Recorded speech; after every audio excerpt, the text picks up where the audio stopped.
Pozdrav svima ljudi, dobrodošli u prvu epizodu reakcija na video na našem kanalu. Ovo je prvi video na ovom kanalu, tako da očekujemo da nas suporta. Tu smo sa vama, ja i Muki. Pa, ajde da ne duljimo više, krenemo na video. Uglavnom, u ovom videu se radi o jednom kidu koji nama pokazuje kako da se beatboxa. Mislim, ajde ja sad ne govorim da mi znamo kako se beatboxa, mislim i mi smo tu. Ni mi ono kako beatboxamo i mi više uprijemo ekran nego što beatboxamo, ali ono vrati, ajde, ipak mi smo kovan. Pa, ajde malo da pogledate video pa da sami prosudite kako je.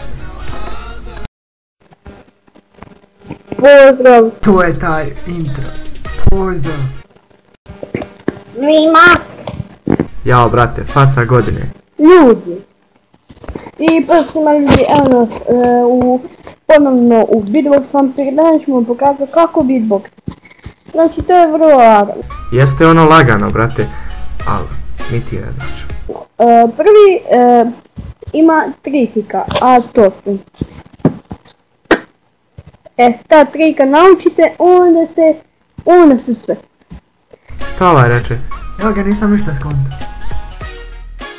Brate, ja mislim da ga niko nije skontao ovdje. Ovo je malo ono.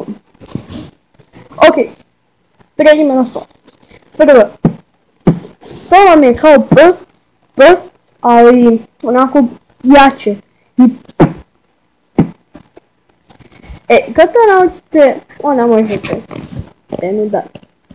Da, to ćemo sigurno da naučimo od tebe. Onda, to je kao činela, Ajde, bar znaš šta je činelo, brate. ali to je lagano. Kao c, evo. I onda ide, Čekajte prvo da obrišem ekran pa da možemo dalje. i kad to naučite, onda svak. Kakav nam je osmijeh ovdje bacio. I onda idem, ja sam malo beatbox. Pa ajde da i to vidimo.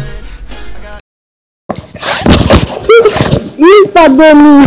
Pa ajde dobro što ne znaš beatboxat. Malo se ja to nekako razumijem, ali brate ne znaš da držiš ni kameru. Ali hajde je kamera. Telefon.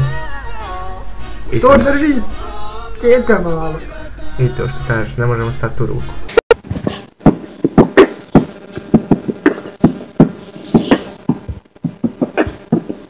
Ne znam zašto sam sad uvjeren da ja znam beatboxat.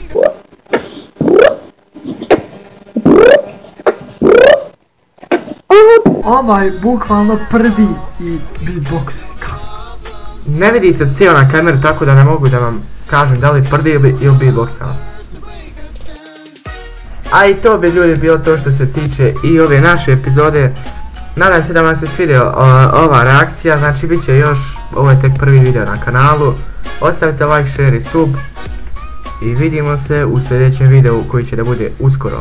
Polj.